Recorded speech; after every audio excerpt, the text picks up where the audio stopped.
Hi, my name is Grace Shalom Hopkins and welcome to another episode of Spin Weekly. This is the Tour de Fleece wrap-up video. I have made a sample. Hold on to your proverbial hats. You heard me right. I made a mitten sample for this yarn. I am going hog on the mittens and I kind of want to mitten every yarn that I've ever spun now, which works out great for those of you who have been on my bum about sample making since I was like 18 and started making videos. I'm 26 now. Your samples are finally coming through. Thank you for your patience. But no, seriously, knitting and counting, it's hard. It's hard. You've heard me talk about it before. It's hard, right? It's hard. So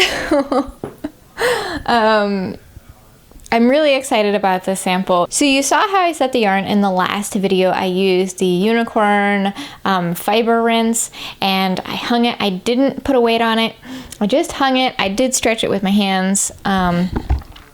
And then as I was knitting, there was some over twisting, which I did anticipate, having not really done a lot of singles to leave a single recently. I knew that I was going to have to kind of combat that a little bit. So what I did there is I did the classic, like, hold your knitting in the air and let it twirl thing. And that worked out really well. I only had to do that maybe like once every 10 or 15 minutes, which doesn't feel like a lot. If I was having to do it every row, that would be really obnoxious, but it wasn't like that. So the knitting pattern I used was the World's Simplest Mittens by Tin Can Knits, and I strongly recommend it. I only have knit Tin Can Knit patterns so far because they're so informative for new people like me. So if you're a newer knitter, I really recommend them. Tin Can Knits, absolutely, they come through with the visuals, the instructions that you can actually read if you don't know like the knitting lingo super well. And then if you're confused about something, they usually have a tutorial for whatever technique you're confused about, including tutorials on like setting the mitten and to swatching and what kind of needles are what kind of needles, all of that sort of thing. So recommend them, and if you can't find what you're looking for, or if you're a geek like me and want to decide if that's the thing you want to do, because there's like a million different ways to increase and decrease, and maybe you don't like their increase and decrease, or maybe you knit combination like me and you want to double check that that's the best choice for combination knitting. Pinterest and YouTube are your friend.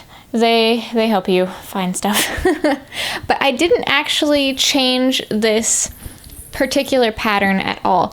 I did a long tail cast on. I think it's just a standard long tail cast on. It's where you have the yarn, so you make the slip knot and then you put your fingers through the loop and you're like whoop whoop, whoop whoop, whoop whoop.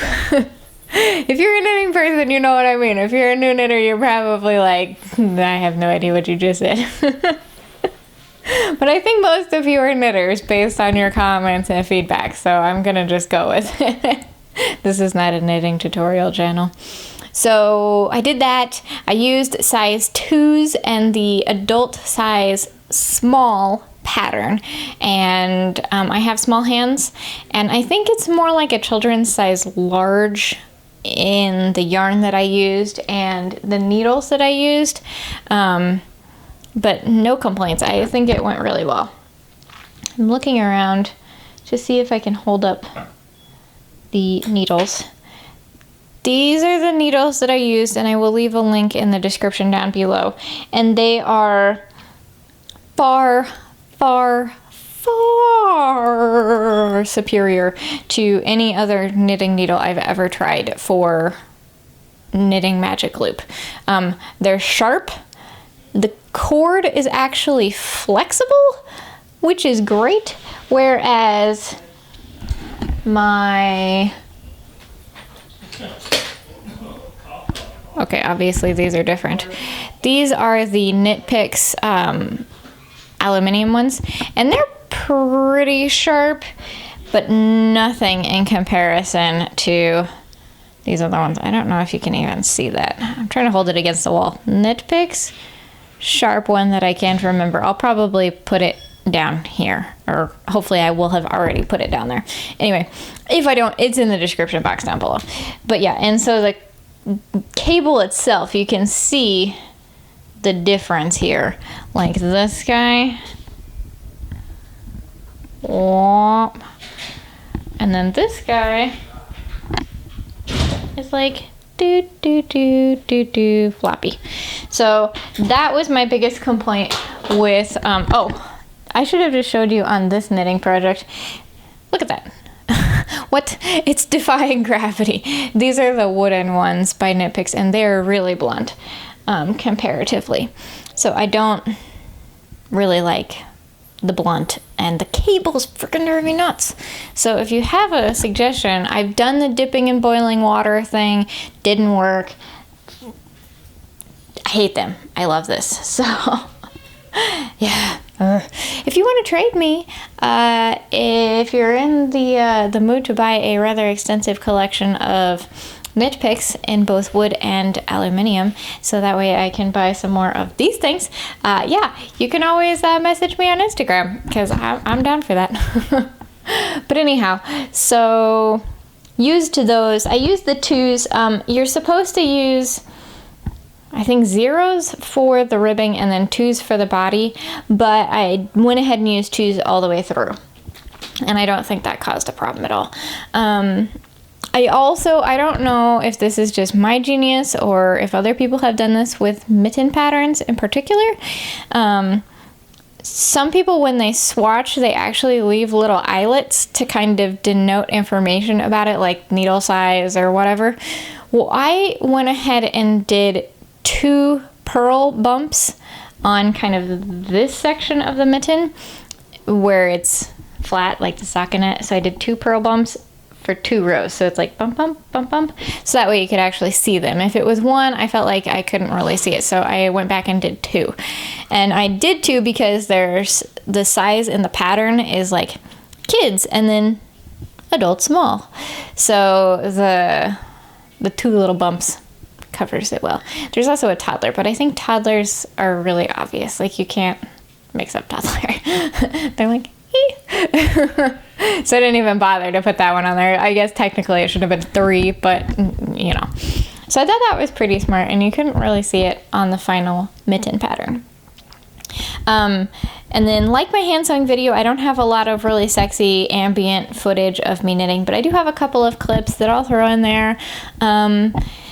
And yeah, I think the color work is really beautiful. I'll put some videos and pictures so that way you can really see. And I'll leave the picture on for kind of a long time, so it might be a little boring for some of you, but I really want a chance for you guys to see how that worked out. And because it's a mitten, I still have, oh, I don't have the ball of yarn with me, a bunch of yarn left. So, and I only knit 1 because I'm trying to get this done before Tour de Fleece like ends. So it's bigger than this ball. I'm trying to find a ball to compare it to. It's bigger than this one. So yeah, I think that it works really well for mittens. It would work really well for socks. It would work really well because it's a single. If you did it in a luxury, it might work really well for like a shawl or whatever it is people knit with long linear fractaling. I'm just not even going to pretend to give you advice there. I have no idea what I'm talking about. So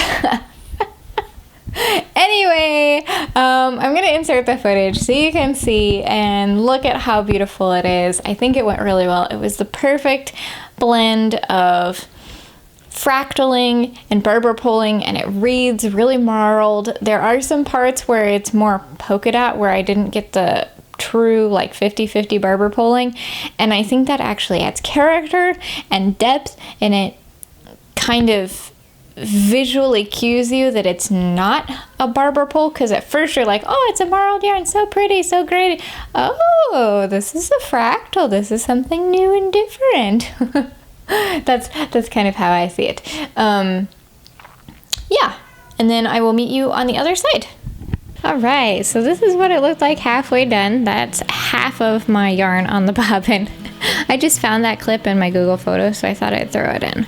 This is the Unicorn Fibre Rinse. I keep it in an old juice jar. I don't remember why. I had a good reason.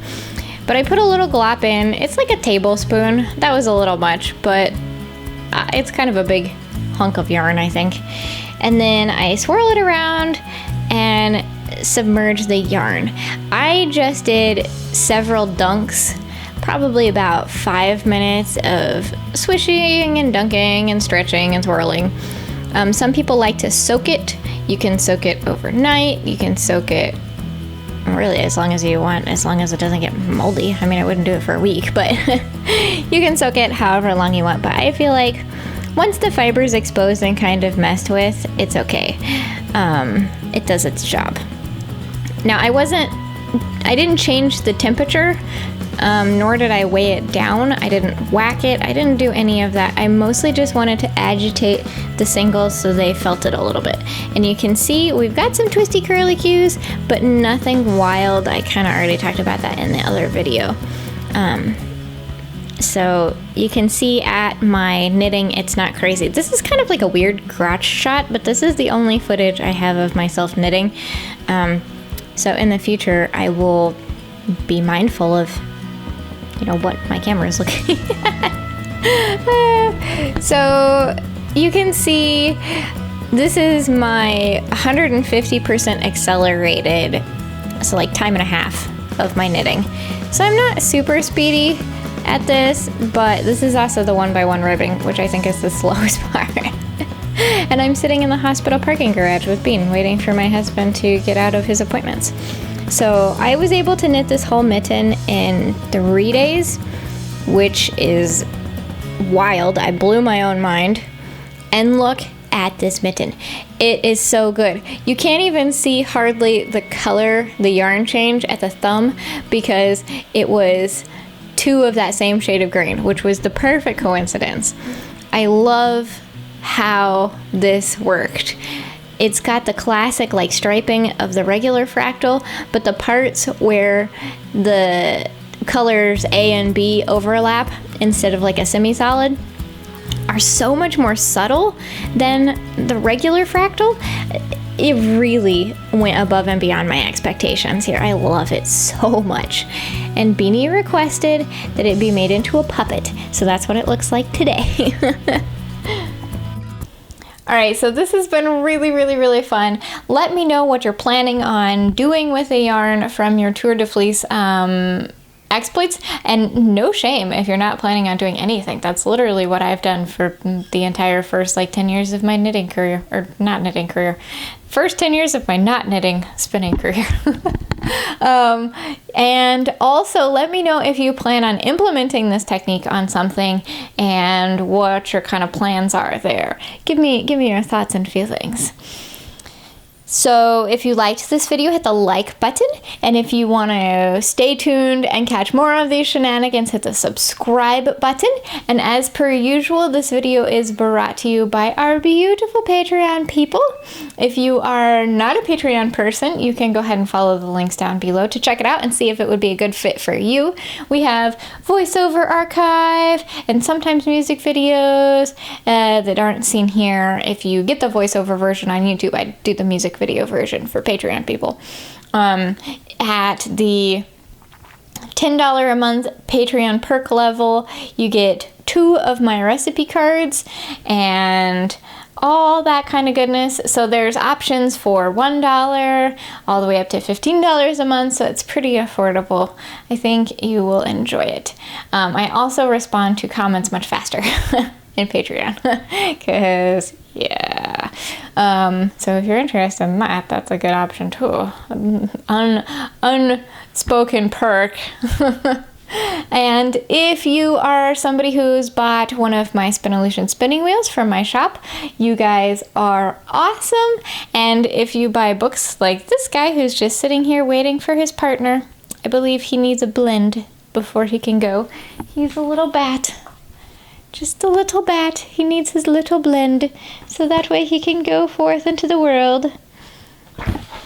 Let's show you a random inside picture. There you go. You could snag one of those too. And also be the heartbeat of the show. It will be so very wonderful. Anyway, I will see you next time. Bye.